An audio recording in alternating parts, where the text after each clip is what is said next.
a ver un poquito la unidad de biomoléculas, lo que vimos en el video, carbohidratos, lípidos y proteínas.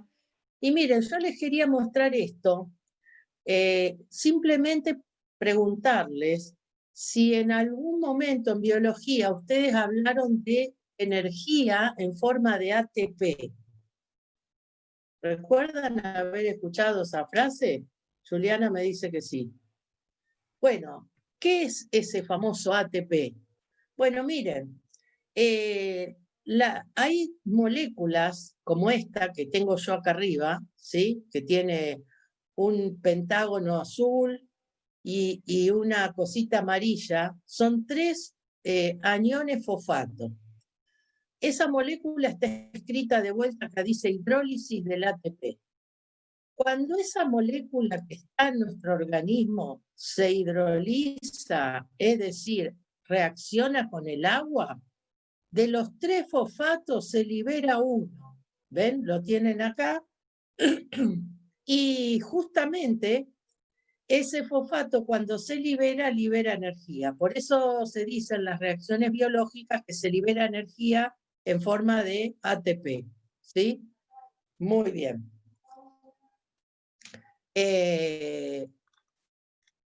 Muy bien, vamos acá. Y otra cosa interesante son las sustancias que integran los alimentos. ¿Se acuerdan que yo les pedí que ustedes se fijaran en las etiquetas de un alimento? Y las sustancias que integran los alimentos se llaman nutrientes, ¿sí? Y dentro de esos nutrientes, ¿cuáles tenemos? Bueno, hidratos de carbono, es lo que comúnmente conocemos como harinas o azúcares. Proteínas, fíjense dónde están las proteínas. Las proteínas es un grupo importante de nutrientes. ¿Saben por qué? Porque el cuerpo humano no puede sintetizar las proteínas internamente. Entonces nosotros tenemos que adquirirlas, ingresarlas con los alimentos, ¿sí? Entonces fíjense, ¿dónde están las proteínas? En la carne, en el huevo, en los lácteos, ¿sí? Por eso es importante comer este tipo de alimentos porque son los que contienen las proteínas, ¿sí? Si nosotros no comemos esos alimentos que tienen esas proteínas, nuestro cuerpo no las puede generar, ¿sí? Otro grupo son los lípidos. Los lípidos en general son las grasas y los aceites, ¿sí? Son mucho más saludables los aceites que las grasas son de origen animal y los aceites son de origen vegetal. Y si ustedes recuerdan un poquito lo que vimos de alcanos, alquenos y alquinos, las grasas tienen cadenas de carbono como los alcanos, o sea, con uniones simples. Y los aceites tienen en algún lugar de la molécula una unión como la de los alquenos, una doble unión carbono-carbono, ¿sí? Esa unión, aunque a ustedes les parezca mentira, es lo que los hace líquidos a los aceites, ¿sí? Bien. ¿Alguno de ustedes ha consumido alguna vez margarina? ¿O vieron margarina en casa? ¿Compraron margarina untable? ¿Sí o no? Sí. Bueno, Dana me dice que sí. ¿Alguien preguntó qué es? ¿Alguien preguntó qué es eso? Sí, yo. Jorge, bueno, mira, ¿sabés qué es la margarina? La margarina es un aceite líquido, como el que vos tenés, el cocinero que vos tenés en tu casa, al que se ha hecho reaccionar con hidrógeno. Ese aceite líquido que tiene dobles enlaces, carbono-carbono, cuando vos lo haces reaccionar con hidrógeno, ese doble enlace se transforma en un enlace simple y lo vuelve sólido. O sea que la margarina sería una grasa de origen vegetal. Por eso es más sana que las grasas de origen animal, que por ejemplo sería la manteca. Ahora, para mí, por lo pronto, es más rica la manteca que la margarina, ¿no? es como que la margarina, a pesar de estar semisólida, como una pasta, no pierde el gusto al aceite, para mí, ¿no? A mí me gusta más la manteca, pero es mucho más sana la margarina porque la margarina es un aceite hecho sólido por reacción con hidrógeno. Y también seguramente, a lo mejor habrán visto o habrán escuchado que existe una grasa sólida llamada fritolín que se compra para freír, para hacer torta frita, bueno, empanadas. Bueno, esa grasa fritolín es aceite más solidificado que la margarina. O sea, le agregaron más hidrógeno todavía. Entonces, ¿qué le pasa a los aceites cuando vos lo haces reaccionar con hidrógeno? Se van haciendo primero una pasta y después sólido, ¿sí? Muy bien. Otro componente de los alimentos son los minerales. Bueno, miren, seguramente acá dice sales de sodio, potasio, calcio. Bueno, últimamente, los últimos años, las leches vienen aditivadas, o sea, como aditivo de hierro, de calcio, de ciertas vitaminas, que son proteínas, ¿sí?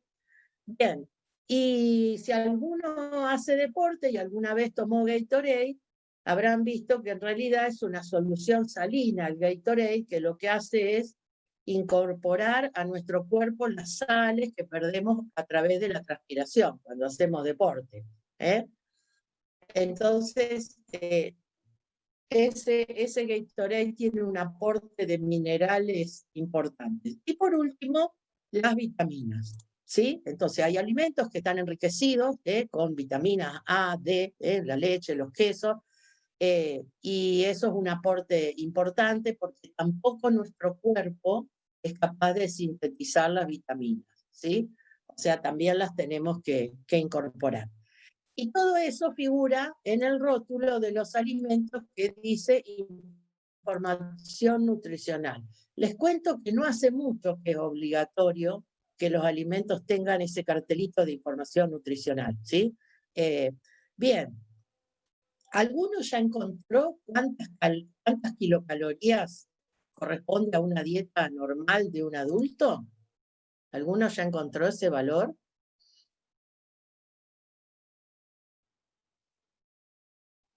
2000. 2000, muy bien, sí señor, muy bien, 2000, exactamente. 2000 es el valor, digamos, estándar para un adulto, aunque tenemos que tener en cuenta que la cantidad de kilocalorías depende de la edad, del sexo, de la actividad que vos hagas. Muchos lo hemos sufrido ahora durante la pandemia, está tan en boga por todos lados el tema del aumento de peso.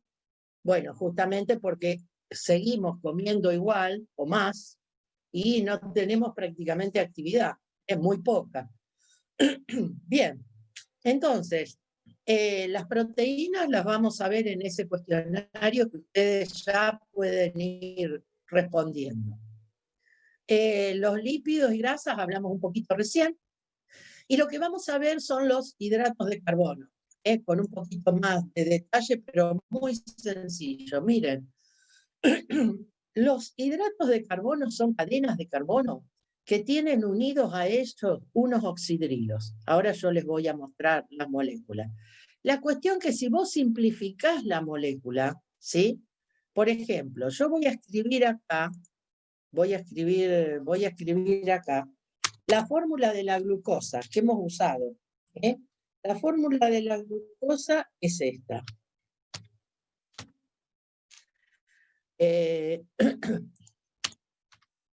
Fíjense, esta es la fórmula, la glucosa es uno de los principales carbohidratos, ¿no? Si vos mirás, la fórmula de todos los carbohidratos es muy parecida a esta. Vamos a ponerlo más grande para que ustedes lo puedan ver. Y resulta que si vos simplificás la fórmula de carbohidratos, te da esto que está acá arriba. Carbono N, agua N. De ahí sale el nombre de carbohidrato. No porque tengan nada que ver con el agua. Es simplemente que si vos simplificás la molécula, por ejemplo, si vos simplificás la molécula de la glucosa, te va a dar carbono 6, agua 6. ¿Ven? Esperen que vamos a arreglar esto. ¿Ven? Entonces, por eso le pusieron el nombre de carbohidrato, ¿sí? O hidratos de carbono, o azúcares, cualquiera de esos nombres. ¿Ven? Acá está, carbohidratos, glúcidos, azúcares, sacáridos, todos esos nombres son de la misma sustancia. Bien, resulta que estos azúcares, estos carbohidratos, se agrupan. Entonces, si está solito, una sola molécula se le dice monosacárido. Por ejemplo, la glucosa, ¿sí? ¿Alguien vio alguna vez glucosa o tuvo que tomar para hacer algún análisis o algo? No. Bueno, les cuento, la glucosa es como si fuera un talco blanco, muy finito, súper recontra dulce. Es dulcísimo, ¿sí? Y es un sólido blanco, muy finito. Bien, ahora, si estas moléculas de carbohidratos se agrupan de a dos, se le dice disacárido. Por ejemplo, un disacárido es la sacarosa. ¿Saben qué es la sacarosa? El azúcar que ustedes tienen en su casa. El nombre técnico es sacarosa. O la maltosa, que es el carbohidrato que se usa para elaborar ¿qué cosa? Cerveza, claro. Bien. Y bueno, si ya tiene 3 o más, se lo llama polisacárido. Y miren ustedes, 2 polisacáridos muy importantes. Un ejemplo, el almidón. El almidón está en la papa, ¿sí? Y en las harinas, ¿sí? Y la celulosa. Fíjense, ustedes saben que la estructura química es bastante parecida, del almidón y la celulosa. Sin embargo, el cuerpo humano puede comer almidón. De hecho, todos comemos papa, pan, fideo. Y no podemos comer papel, que viene de la celulosa. Eso es justamente porque nos falta una enzima que nos permita digerir el papel. Fíjense qué selectivas que son las enzimas. Frente a 2 estructuras parecidas, una la podemos digerir en el cuerpo humano y la otra no. Bueno, muy bien. Y entonces vamos a hablar de los monosacáridos, como la glucosa. Bueno, miren, acá les presento a las formulitas de los monosacáridos. Fíjense, son cadenitas de carbono, ¿no? Puede ser de 3, 5, 6, hasta 6, ¿sí? Muy bien. ¿Qué tiene cada carbono? Fíjense, todos los carbonos tienen un oxidrilo unido. Puede ser a la derecha o puede ser a la izquierda. Después vamos a hablar un poquito de eso. Pero tanto las de arriba, que tienen este cuadradito violeta, como las de abajo, que tienen un cuadradito amarillo, tienen una característica. Miren, tienen un carbono con doble ligadura al oxígeno. ¿Sí? Entonces, las de arriba, ese carbono con doble ligadura al oxígeno lo tienen en la punta superior. ¿Sí? Esa función escrita así se llama aldehído. Y cuando el carbono con doble ligadura al oxígeno está entre medio, entre el carbono 2, 3, 4, puede ser en cualquier lugar, pero no la punta, en el medio, la función se llama cetona. Quizá algunos de ustedes hayan escuchado hablar de la acetona, que es lo que se utiliza para quitar el esmalte de las uñas o a veces para limpiar algo, es un solvente. Bueno, la función química, la formulita tiene esta característica, tiene un carbono con doble ligadura al oxígeno. Entonces, como las de arriba tienen una función aldehído, indicada en el cuadradito violeta, se las llama en general aldosas, ¿sí? Entonces, las que tienen grupo aldehído se las llama aldosas, que son las que tienen el cartelito violeta en la punta. En cambio, las que tienen el grupo cetona en el medio se las llama cetosas. Como ustedes verán, todas tienen el sufijo osa, ¿sí? Entonces, yo les cuento, todas estas sustancias tienen nombres que nosotros le decimos triviales. ¿Triviales qué quiere decir? Que no responde a ningún sistema. O sea, vos ¿cómo haces para acordarte del nombre glucosa? Es como yo me tengo que acordar del nombre de ustedes. Cada mamá o papá le puso el nombre que quiso y no tengo una regla para acordarme de los nombres de ustedes. Bueno, acá pasa lo mismo. Entonces uno lo aprende el uso, ¿sí? Fíjense que glucosa lo único que tiene es la terminación osa, pero lo demás. Entonces, una forma fácil y práctica de nombrarlo, sin entrar en mucho detalle, es de acuerdo al número de átomos de carbono. Entonces vos tenés, si tiene 3 carbonos, triosa. Si tiene 4, tetrosa. Si tiene 5, pentosa. Si tiene 6, hexosa. Bien. Y en el caso de la cetosa, lo mismo, lo único que arranca con ceto. Ceto triosa, ceto pentosa, ceto hexosa. ¿Sí? Bueno, no se tienen ustedes que acordar de estos nombres, ni mucho menos. Yo lo único que quiero que vean, la forma que tiene la molécula, que cada carbono tiene unido un oxidrilo, ese oxidrilo puede estar a la derecha o a la izquierda, y que hay dos grupos, unas que tienen doble ligadura al oxígeno en la punta y otras que tienen doble ligadura al oxígeno en el medio. Bien, fíjense, acá vamos a ver algo interesante. ¿Ustedes pueden ver mis manos? Sí, ¿no es cierto? Fíjense, mis manos, ¿yo las puedo superponer? ¿Coinciden? Es decir, ¿yo podría usar el guante de la mano derecha en la mano izquierda? No, ¿no es cierto? Pasa lo mismo con nuestros pies. ¿Vos podés usar el zapato de la derecha en el pie izquierdo? No. Eso es porque nuestro cuerpo presenta un plano de simetría y en química se dice que las moléculas que presentan esas características son quirales, ¿sí? ¿Qué quiere decir que algo es quiral? Que no es superponible. O sea, yo quiero poner una mano sobre la otra y los dedos no me coinciden, ¿sí? En cambio, yo las pongo así y hay un plano de simetría entre las dos manos, ¿sí? O sea que si yo las junto así, coinciden, pero si yo las quiero superponer, ¿ven? No coinciden. Bueno, lo mismo pasa con estas moléculas. Entonces, ¿se acuerdan que yo les dije recién que las moléculas tenían oxidrilo, que los oxidrilos podían estar a la derecha o a la izquierda? Bueno, resulta que, aparte, es toda una historia que no los voy a aburrir acá. Cuando el último oxidrilo está a la derecha, que está pintado de rosa, se dice que es de la serie D de dextrógiro, de derecha. Y cuando el último oxidrilo está a la izquierda, se dice que es de la serie L.